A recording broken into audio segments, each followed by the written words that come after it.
L'entreprise Vivelis a été fondée dans le début des années 90 et son travail consiste à accompagner les entreprises de l'industrie vitivinicole dans la réalisation de profils vins définis. Elle a donc une activité de conseil pour les entreprises, mais également de fournisseur de solutions technologiques dont Silio fait partie.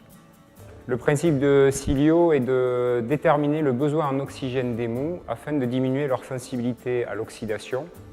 Un apport d'oxygène sur les mous blancs ou rosés permet ainsi de diminuer leur risque d'évolution dans le temps et de valoriser ainsi les jus de taille en particulier.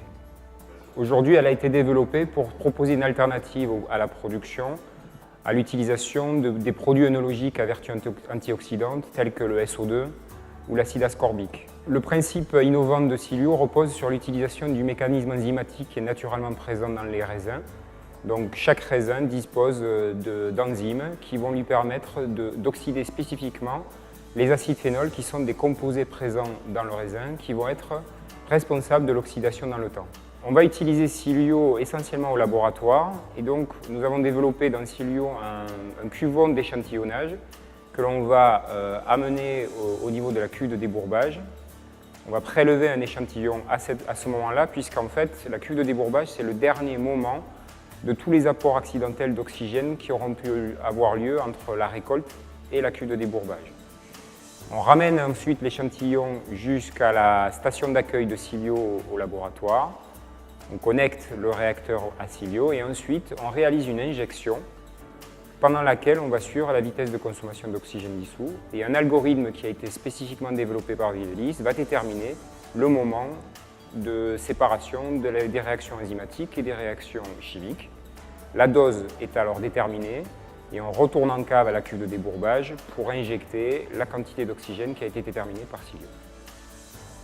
Le gros avantage de cette stratégie, c'est qu'effectivement, elle va permettre à ceux qui l'utilisent à la fois de baisser leur quantité d'intrants tout au long du process, et on peut même aller jusqu'à une vinification et un élevage sans sulfite ajouté. Et elle va avoir d'autres conséquences, des conséquences économiques, puisque grâce à une bonne séparation des jus au moment du pressurage et l'utilisation de la dose appropriée d'oxygène déterminée par Silio, elle permet de revaloriser des jus qui jusque-là étaient considérés comme des sous-produits, notamment en Champagne les jus de taille, avec des impacts économiques pour les caves qui vont le mettre en œuvre non négligeables. C'est un produit que nous avons développé depuis 4 ou 5 ans, bien sûr avec des essais en cave expérimentale sur notre site expérimental à Villeneuve-les-Maguelones, mais également chez certains clients avec lesquels on a collaboré sur le développement. L'année dernière, on a eu une dernière phase de validation sur un modèle pré-série et depuis cette année, on est en commercialisation du produit à la fois en Amérique du Nord, où on a quelques produits qui ont été vendus, mais également en Europe, et avec pas mal d'espoir pour la campagne Hémisphère Sud qui va démarrer d'ici quelques mois.